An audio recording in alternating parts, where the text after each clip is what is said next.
चलिए मंगलाचरण करते हैं। बहुसत्थ अथ जाने संजम सम्मत शुद्ध तव यरणे वंदिता आयरिये कसाय मलवज्जिदे शुद्धे। बोलिए श्री खजराट शांतिनाथ भगवान की जय।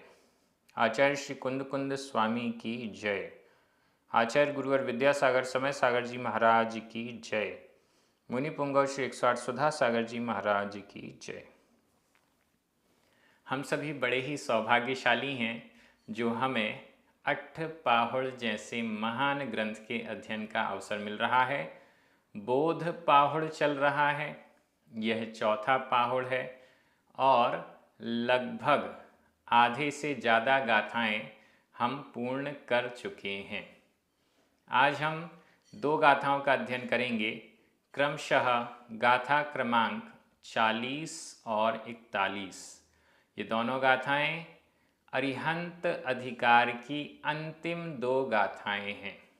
अरिहंत भगवान का स्वरूप यहाँ प्रकट किया जा रहा है और बेहद महत्वपूर्ण भी है। चलिए देखते हैं गाथा क्रमांक 40। उच्चारण। मय मय, राय राय, दोष दोष, रहियो, मय राय दोष रहियो, मय राय दोष रहियो, कसाय कसाय मल वज्जियो, आधा जा पूरा जा, कसाय मल वज्जियो, य सुविशुद्धो, आधा द ध, सुविशुद्धो, चित्त, आधा ता पुरता, चित्त, परिणाम परिणाम रहिदो, चित्त परिणाम रहिदो, केवल भावे केवल भावे, मुणेयव्वो, आधा वा पूरा वा, मुणेयव्वो, मय राय दोष रहियो, मय राय दोष रहियो, कसाय मल वज्जियो यसु विशुद्धो, कसाय मल वज्जियो यसु विशुद्धो, चित्त परिणाम रहिदो, चित्त परिणाम रहिदो, केवल भावे मुणेयव्वो, केवल भावे मुणेयव्वो। बड़ी अच्छी गाथा है। अरिहंत परमेष्ठी कैसे हैं? मय राय दोष रहियो, यह पहला विशेषण हुआ। दूसरा विशेषण कसाय मल वज्जियो, तीसरा विशेषण सुविशुद्धो, चौथा विशेषण चित्त परिणाम रहिदो और पांचवा विशेषण अंतिम केवल भावे मुणेयव्वो। ये 5 विशेषणों से सहित अरिहंत परमेष्ठी होते हैं। मय राय दोष रहियो, मय मद, राय राग, दोष द्वेष, मद राग और द्वेष से जो रहियो रहित हैं, जिनके अंदर मद नहीं है, जो घमंड नहीं करते, जो अहंकार नहीं रखते, मद से रहित हैं, राग और द्वेष से रहित हैं। किसी के भी प्रति राग नहीं, किसी के प्रति भी द्वेष नहीं, कोई शत्रु नहीं, कोई मित्र नहीं, कोई अपना नहीं, कोई पराया नहीं, सभी के लिए समान दृष्टि रखने वाले, किसी के भी प्रति ममत्व परिणाम नहीं। किसी एक के प्रति यदि वो राग रखेंगे और किसी एक के प्रति यदि वो द्वेष रखेंगे तो उससे जुड़े हुए अन्य व्यक्तियों के प्रति भी राग द्वेष करना पड़ेगा। हम किसी एक पदार्थ के प्रति राग द्वेष रखते हैं तो उससे जुड़े हुए अन्य पदार्थों के प्रति भी हमारा राग द्वेष ऑटोमेटिक हो जाता है। इसलिए वो अरिहंत परमेष्ठी किसी के प्रति राग द्वेष नहीं रखते, वीतरागी होते हैं। वीतरागी होते हैं इसीलिए हमारे द्वारा पूज्य भी होते हैं। अगर वीतरागी नहीं होते, किसी एक दो व्यक्ति या किसी एक जैन समाज से ही मान लीजिए उनका राग है, अन्य समाजों से राग नहीं है, केवल जैनों से राग है, तो भी वो सभी जीवों का कल्याण नहीं कर सकते, तो भी वो जैनों का भी कल्याण नहीं कर सकते। अरिहंत भगवान में अगर अपने भक्तों, अपने अनुयायियों के प्रति भी राग हो जाए तो वे उन भक्तों का भी कल्याण करने में निमित्त नहीं बन पाएंगे, फिर वो मोक्ष मार्ग का निरूपण नहीं कर पाएंगे। इसलिए वीतरागता आवश्यक है। इसलिए राग द्वेष से रहित होना जरूरी है। राग द्वेष ही संसार है, राग द्वेष ही संसार है। और अगर संसार से छूटना है तो राग द्वेष को छोड़ना आवश्यक है। कई बार हम कहते हैं कि हमें किसी से द्वेष नहीं है, लेकिन यदि हमें किसी से राग है तो ऑटोमेटिक हमें किसी न किसी से द्वेष होता ही होता है। द्वेष भले प्रकट नहीं हो, लेकिन यदि राग है तो उसके पीछे द्वेष छुपा ही है। फिर भी राग को मुख्यता दी जाती है और वीतराग शब्द कहा जाता है अरिहंत परमेष्ठी को। वीतराग कह देने से वीत द्वेषी भी हो जाते हैं। वीत द्वेषी कहें तो वीतरागी हो जाएंगे ऐसा नहीं है, लेकिन जिसका राग समाप्त हो गया है उसका द्वेष भी समाप्त हो जाता है, ऐसा हम समझ सकते हैं। तो यहाँ पर सबसे पहला विशेषण दिया मद, राग और द्वेष से रहित। दूसरा विशेषण कषाय मलवज्जियो, कषाय और मलों से वर्जित। वर्जित का अर्थ भी हुआ रहित, कषाय से रहित। 4 कषाय हैं, क्रोध, मान, माया और लोभ। इन चारों कषायों से रहित हैं अरिहंत परमेष्ठी। क्रोध नहीं करते, किसी पर भी क्रोध नहीं करते। मान, माया, लोभ ऐसी कोई कषाय उनके अंदर नहीं है। इन कषायों को वो नष्ट कर चुके हैं, समाप्त कर चुके हैं, इन पर विजय प्राप्त कर चुके हैं। अरिहंत, अरिहंत का एक अर्थ है अरि यानी शत्रु का हनन किया है जिन्होंने। अरिहंत शत्रु, अंतरंग शत्रु, ये कषायें, ये कर्म, इनका जिन्होंने अंत कर दिया है, हनन कर दिया है, वे अरिहंत हैं। कषायों से रहित हैं, मल से रहित हैं। कषायों की जो गंदगी है, कषाय तो हो गई 4, क्रोध, मान, माया, लोभ।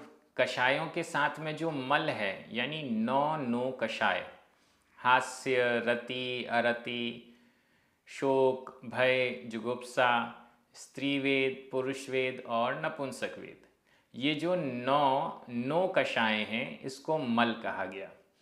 तो अरिहंत परमेष्ठी कषायों से भी और इन 9 कषाय रूप मलों से भी वज्जियो, वर्जित हैं, रहित हैं। ना ही इनमें कोई कषाय है और ना ही कोई 9 कषाय है। कषाय और मल से वर्जित। यह और सुविशुद्धो, सुविशुद्ध हैं, विशुद्ध हैं, सुविशुद्ध हैं, उत्तम, शांत मूर्ति, प्रशांत मूर्ति हैं, विशुद्ध हैं, विशुद्ध परिणामों वाले हैं। कोई भी अशुद्धि नहीं, कोई भी मल नहीं, कोई भी दोष नहीं, कोई गंदगी नहीं, कषाय नहीं, राग द्वेष नहीं, कुछ नहीं, विशुद्ध हैं, विशुद्ध परिणाम वाले हैं। चित्त परिणाम रहितो, चित्त के परिणाम से रहित। चित्त मतलब मन, मन को ही चित्त कहते हैं। चित्त के परिणाम, चित्त के परिणमन, मन के व्यापार से रहितो, रहित, मन के व्यापार से रहित। मन नहीं होता, मन तो है लेकिन मनोयोग नहीं है।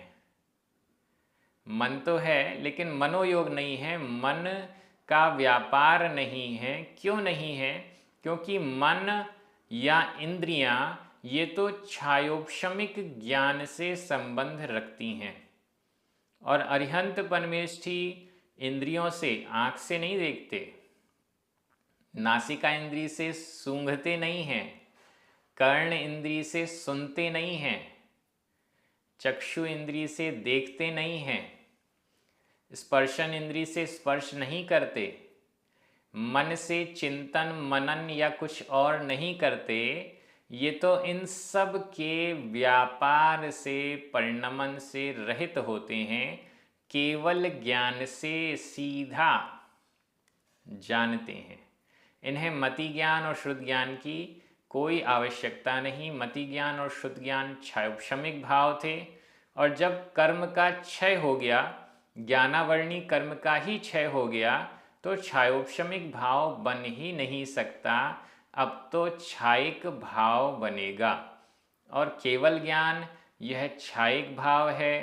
केवल ज्ञान किसी भी सहायता की अपेक्षा नहीं रखता, ना ही किसी इंद्रिय की सहायता चाहिए, ना ही मन की सहायता चाहिए, ना ही प्रकाश की सहायता चाहिए, ना ही कोई और सहायता चाहिए। केवल भावे, केवल भाव, केवल भाव में, केवल भावे, केवल भाव में, केवल ज्ञान रूप भाव, केवल दर्शन रूप भाव, केवल भावे, केवल भाव में, छायिक भाव में अरिहंत परमेष्ठी को मुणेयव्वो जानना चाहिए। मुणेयव्वो यह विधि कृदंत का प्रयोग है, और यहाँ पर यव्व प्रत्यय लगा हुआ है। मुणेयव्वो जानना चाहिए, अरिहंत परमेष्ठी को जानना चाहिए। कैसा जानना चाहिए? मद राग दोष से रहित, कषाय रूपी मल से वर्जित, सुविशुद्ध, चित्त परिणाम से रहित, मन के परिणाम से रहित, मन व्यापार से रहित, और केवल भाव में लीन कह लें, तल्लीन कह लें।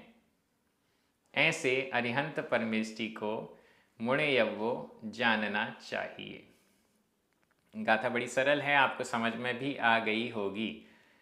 अरिहंत परमेष्ठी इन सब चीज़ों से रहित होते हैं। मद राग द्वेष कषाय मल चित्त परिणाम, इन सब से रहित होते हैं, विशुद्ध होते हैं, केवल भावों में ही लीन रहते हैं। अनंत ज्ञान, अनंत दर्शन, ये सब केवल ज्ञान, केवल दर्शन, अनंत सुख, इनमें ही वो तल्लीन रहते हैं। व्याकरण की दृष्टि से देखें, मैं राय दोष रहियो, कसाय मल वज्जियो, सुविशुद्धो, चित्त परिणाम रहिदो, मुणेयव्वो। इन सब में प्रथमा विभक्ति का एक वचन है। यह अव्यय है। केवल भावे सप्तमी विभक्ति का एक वचन है।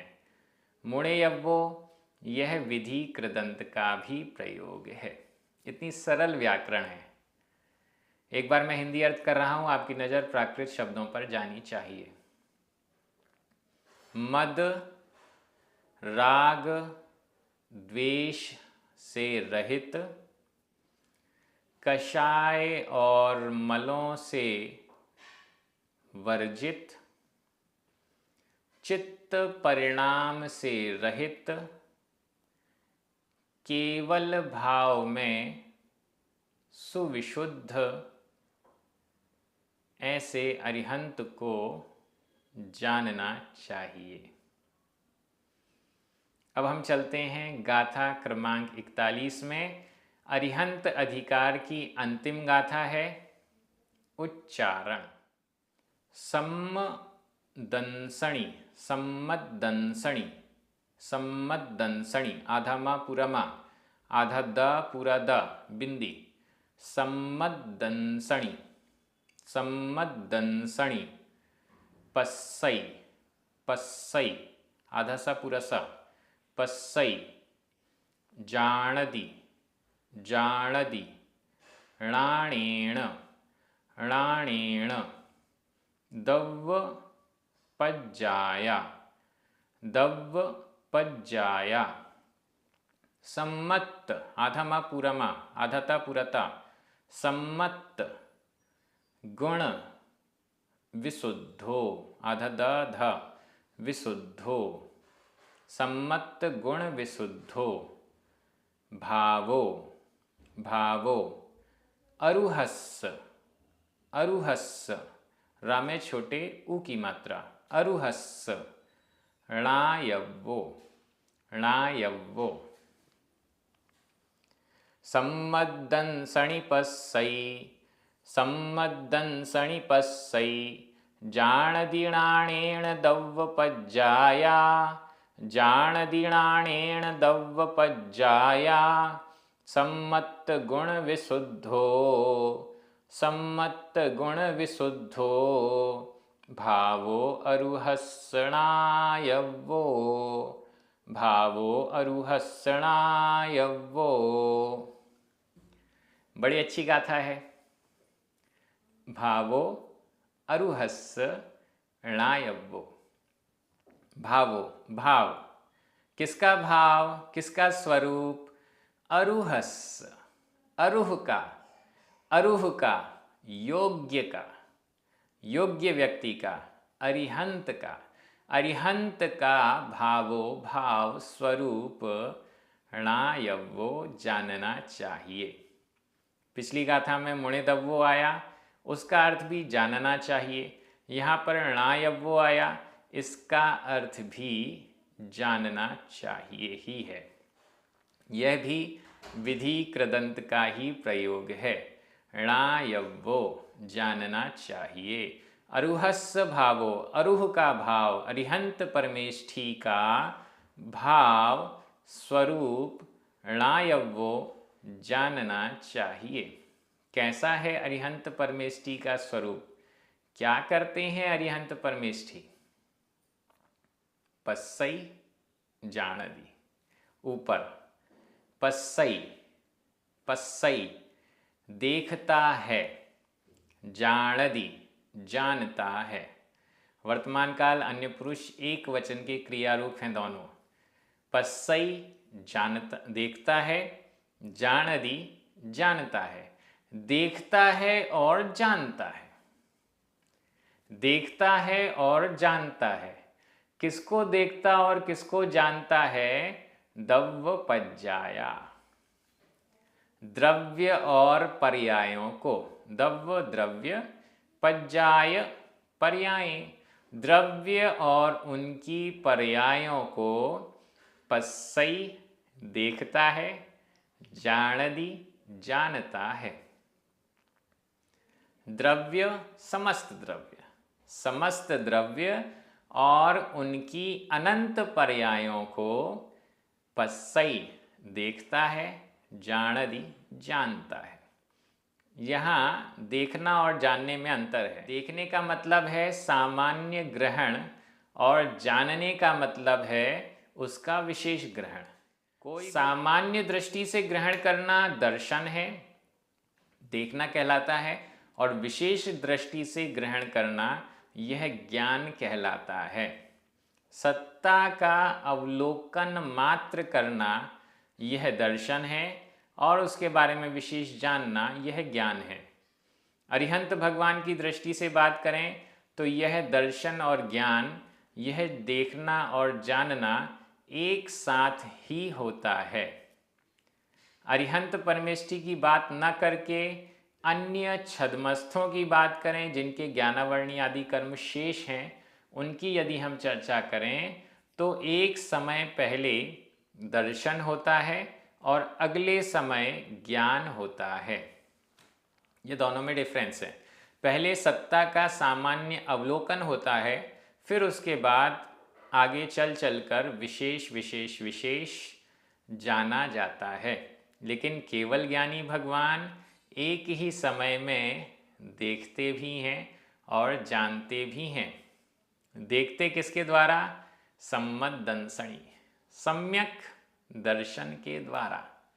सम्यक दर्शन के द्वारा दव्वपज्जाया द्रव्य और पर्यायों को पस्सई देखता है, और णाणीण ज्ञान के द्वारा, सम्यक ज्ञान के द्वारा, केवल ज्ञान के द्वारा। यहाँ सम्यक जरूर लिखा हुआ है, लेकिन इसकी जगह केवल या अनंत या क्षायिक शब्द जोड़ दें तो और सही अर्थ आ जाएगा। केवल दर्शन के द्वारा पस्सई देखता है, और णाणीण केवल ज्ञान के द्वारा, णाणीण ज्ञान के द्वारा, केवल ज्ञान के द्वारा, क्षायिक अनंत ज्ञान के द्वारा दव्वपज्जाया द्रव्य और पर्यायों को जाणदी जानता है। कौन? अरिहंत। अरिहंत परमेष्टि सर्वज्ञ केवल ज्ञानी केवल दर्शन के द्वारा और केवल ज्ञान के द्वारा द्रव्य और पर्यायों को देखता और जानता है। द्रव्य और पर्याय। द्रव्य जिसमें उत्पाद, व्यय और द्रव्य पाया जाता है उसे द्रव्य कहते हैं। जब हमने पंचास्तिकाय ग्रंथराज का स्वाध्याय किया था उस समय द्रव्य, पर्याय, गुण इत्यादि का बहुत अच्छा वर्णन हुआ था। द्रव्य जिसमें उत्पाद, व्यय और द्रव्य पाया जाता है उसे द्रव्य कहते हैं। उस द्रव्य की अवस्था विशेष को पर्याय कहते हैं। उसकी अवस्था मतलब वो कैसे व्यक्त हो रही है उसे पर्याय कहते हैं। द्रव्य जैसे मैं जीव द्रव्य हूँ, ये जीव द्रव्य हो गया। वह किस अवस्था में है यह पर्याय कहलाएगी। द्रव्य और पर्याय। पर्याय मनुष्य पर्याय, द्रव्य जीव द्रव्य। जीव द्रव्य की यह मनुष्य पर्याय है। तो इस अपेक्षा से द्रव्य और पर्याय, केवल ज्ञानी भगवान, अरिहंत भगवान केवल ज्ञान के द्वारा समस्त द्रव्यों को जानते हैं। जैसे हम अपने हाथ पर कोई एक आंवला रखते हैं तो वह आंवला हमें साफ दिखाई देता है, वैसे ही केवल ज्ञानी भगवान को समस्त द्रव्य और उनकी अनंत पर्यायें प्रत्यक्ष हाथ में रखे हुए आंवले के समान प्रत्यक्ष, विशद, स्पष्ट दिखाई देते हैं, जानने में आते हैं। भूतकाल, भविष्यत्काल, वर्तमान काल जो भी द्रव्य त्रिकालवर्ती उनकी पर्यायें, उन सब को केवली भगवान जानते हैं, उनके ज्ञान का विषय बनता है। अब यहाँ पर कुछ प्रश्न उठते हैं। क्या केवली भगवान किसी द्रव्य की पहली पर्याय या अंतिम पर्याय को जानते हैं? पहली पर्याय या अंतिम पर्याय? इसका उत्तर, किसी भी द्रव्य की पहली पर्याय होती ही नहीं है, अंतिम पर्याय होती ही नहीं है, क्योंकि द्रव्य तो अनादि काल से है और अनंत काल तक रहने वाला है। तो जब वो अनादि काल से है तो उसका कोई आदि नहीं है, उसकी कोई पहली पर्याय नहीं है, और जब उसका कोई अंत नहीं है तो उसकी लास्ट पर्याय भी नहीं हो सकती। इस दृष्टि से जो होता नहीं है उसे जानने की बात नहीं है, लेकिन जो होता है, जो अस्तित्व में है, उसे केवल ज्ञानी जानते हैं। जैसे एक आईना है, दर्पण, दर्पण के सामने जो भी वस्तु आती है वह झलक जाती है। दर्पण के सामने जो भी वस्तु उपस्थित होती है वह झलक जाती है। उसी प्रकार से केवल ज्ञान के द्वारा जो भी वस्तुएं हैं उनको देख लिया जाता है। जो वस्तु नहीं है उनको नहीं देखा जाएगा। जो वस्तुएं, जो द्रव्य, जो उनकी पर्यायें अस्तित्व में हैं उनको तो जान लिया जाएगा, लेकिन जो अस्तित्व में नहीं हैं उनको कैसे जानेंगे? जो वस्तु आईने के सामने आ ही नहीं रही है उसे भी आईना देख ले तो ये तो गड़बड़ हो जाएगा। ये तो मनमर्जी हो जाएगी उस दर्पण की और कुछ का कुछ हो जाएगा। ऐसा नहीं होता। केवल ज्ञानी भगवान जो कुछ देखते और जानते हैं, जिसका अस्तित्व इस लोक में, संसार में है, उसको ही देखते और जानते हैं। जिसका अस्तित्व इस संसार में नहीं है उसे देखते और जानते भी नहीं हैं। कुछ ऐसी वस्तुएं होती हैं जिनका, कुछ ऐसी पर्यायें होती हैं जिनका अस्तित्व फिलहाल नहीं है, आगे उनके होने की संभावना है या होंगी या कुछ भी अभी फिक्स नहीं हो पाया है। तो जो फिक्स नहीं हो पाया है उसे केवल ज्ञानी कैसे जानेंगे? जो फिक्स हो चुका है, हम कर्मों का बंध करते हैं। 70 कोड़ा कोड़ी सागर तक के कर्मों का बंध करते हैं। 70 कोड़ा कोड़ी सागर, इतने लंबे समय तक के कर्म का बंध करते हैं। अब इस 70 कोड़ा कोड़ी सागर में 100 वर्ष की मनुष्य आयु तो कितनी निकल जाएंगी। असंख्यात मनुष्य, असंख्यात आयुएं मनुष्य वाली निकल जाएंगी। इतना लंबा टाइम है। इतने लंबे कर्मों को हम बांध लेते हैं तो इन सब पर्यायों को भगवान देखते और जानते हैं, क्योंकि इतने लंबे कर्मों के बंध हैं। इन कर्मों का कैसा कैसा फल मिलेगा वह सब उनके ज्ञान में आ जाता है। लेकिन उसके आगे का कुछ फिक्स हुआ नहीं है, तो जैसा है वैसा जानते हैं। जितना फिक्स हो चुका है उसको जानते हैं, जितना फिक्स नहीं है, संभावना में है, तो उसको वैसा जानते हैं। लेकिन जो हम करते हैं, जो अस्तित्व में है, वो उनके ज्ञान में दर्पण के समान झलकता है। दर्पण में वस्तु झलक जाएगी तो वैसा ही हम करेंगे, यह सिद्धांत नहीं है। जैसा हम करेंगे वैसी वस्तु दर्पण में झलकेगी, यह सिद्धांत है। कई लोग, इसके पहले भी इस बारे में अपन ने चर्चा की थी, कई लोग इतने ज़्यादा भ्रमित हो जाते हैं, आईने में कुछ दिख गया तो वैसा ही मानने लगते हैं। आईने में ऐसा दिखा है, दर्पण में ऐसा दिखा है, इसलिए मैं ऐसा कर रहा हूँ। गलत। मैं ऐसा कर रहा हूँ इसलिए दर्पण में ऐसा दिख रहा है। यह हमें धारणा बनानी चाहिए। बहुत अच्छे अरिहंत अधिकार की यहाँ पर चर्चा आ रही है। सम्मत गुण विशुद्धो, सम्मत गुण विशुद्धो, सम्यक्त्व रूपी गुण से विशुद्ध हैं जो, सम्यक्त्व आदि गुणों से जो विशुद्ध हैं, ऐसे भाव जिनके, ये अरिहंत के भाव हैं, इनको जानना चाहिए। सम्यक दर्शन और सम्यक ज्ञान के द्वारा जो द्रव्य और पर्यायों को देखता और जानता है, सम्यक्त्व आदि गुणों से विशुद्ध भाव अरिहंत के होते हैं। ये सभी सम्यक्त्व आदि गुणों से विशुद्ध अरहंत के भाव जानना चाहिए। इस प्रकार से ये हमारी गाथा भी पूर्ण हो गई है। व्याकरण की दृष्टि से सम्मदंसणी, णाणेण, ये दोनों ही तृतीया विभक्ति के एक वचन हैं। सम्मदंसणी, यह जो विभक्ति, तृतीया विभक्ति कही गई, ये अपभ्रंश वाली तृतीया विभक्ति का उपयोग यहाँ पर हुआ है। पस्सई जाणदी, ये दोनों ही वर्तमान काल अन्य पुरुष एक वचन के क्रिया रूप हैं। दव्वपज्जाया द्वितीया विभक्ति का बहुवचन है। सम्मत गुण विशुद्धो भावो णायव्वो, ये तीनों ही प्रथमा विभक्ति के एक वचन हैं। अरुहस, षष्ठी विभक्ति का एक वचन है। णायव्वो विधि कृदंत का भी प्रयोग है। मैं एक बार हिंदी अर्थ कर रहा हूं, आपकी नज़र प्राकृत शब्दों पर जानी चाहिए।